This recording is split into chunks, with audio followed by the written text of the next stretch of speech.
Nagsimula na kami sa pagbuo ng body netong kupal boat na to.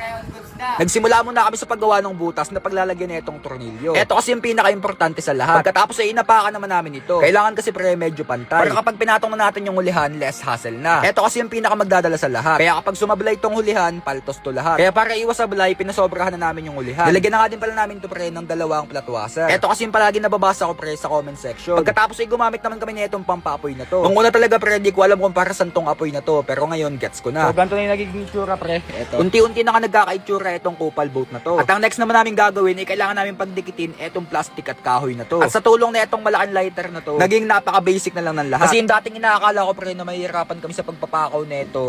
Sos, basic. Pagkatapos namin magpakaw ay pinantay naman namin ito. Kasi bukod sa mainit, nakakapagod yung magpulit-ulit. Kaya para mas lalong bumilis to, sinalaban na nga namin yung pinakandulo. Kailangan kasi talaga lumambot ito para mabend namin ng maayos. Pagkatapos ay pinatungan na namin ng kahoy. Pagkatapos, salab ulit. Pinaulit-ulit lang namin hanggang sa lumambot ito. Pagkatapos ay babaranahin na natin. So bali kailangan bawat kahoy na ilalagay natin dito pre, kailangan nakatornilyo lahat. Kasi pre, pag basta pakaw lang, wala akong tiwala, aangat talaga to. Di muna kami naglagay ng epoxy pre kasi ang plano ko sa huli na yun. Basta ang target namin gawin ngayon ay pagdikitin tong plastic at kahoy na to. Ito kasi talaga yung dahilan kaya nilagyan ko ng tornilyo to. Pero hindi pa dito nagtatapos yung pagsubok natin. Kailangan kasi pre mapantay natin tong hulihan. Kasi ito yung pinakamaselan sa lahat. Dahil ito yung susundan ng lahat ng isasalpak natin na kahoy. Pagkatapos namin pantay na ipinakuha na namin ito. Pero kailangan bawat pako may kasunod kagad na apoy.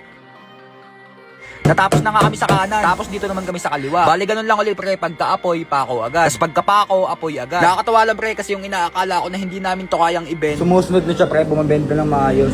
So, tingnan nyo, pre. Bumibenta ng maayos.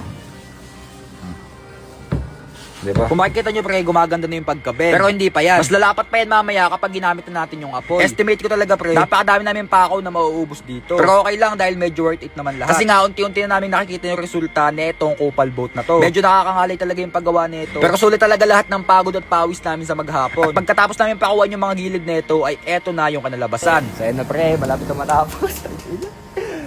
Ito lang, pre, yung kulang. Etong gilid. Eto na nga lang gilid yung kulang, pagkatapos ay matatapos na kami. Napakalaking tulong talaga na itong malaking lighter na to. Lalong-lalo na pre yung mga taong dumadaan dito sa amin. Tapos nanonood sa paggawa namin nito, tapos binibigyan kami ng payo. Kaya ang ginagawa namin pre, lahat ng pinapayo sa amin, ina-absorb namin sa utak namin. Tapos kinabukasan, ina-apply namin sa ginagawa namin. Napakabigat ito. Dapat ikaw nagpalalag ng uno por dos uno media por uno. Kasi pag ganito kalaki ito, at yung ganyan, pwede siyang... At ayun lang pre, salamat talaga sa lahat ng gumagabay at nagtuturo sa amin sa paggawa nitong kupal boat na to. Kasi kundi dahil sa inyo pre at sa mga taong dumadaan dito sa amin para lamang i-guide kami, di namin magagawa to. So, pre, ito na. Kahit pa paano. Nagkakaitsura na, pre, no? At ayun lang pre, hanggang dito na lang muna kasi nga kumakain yung mga kapitbahay namin.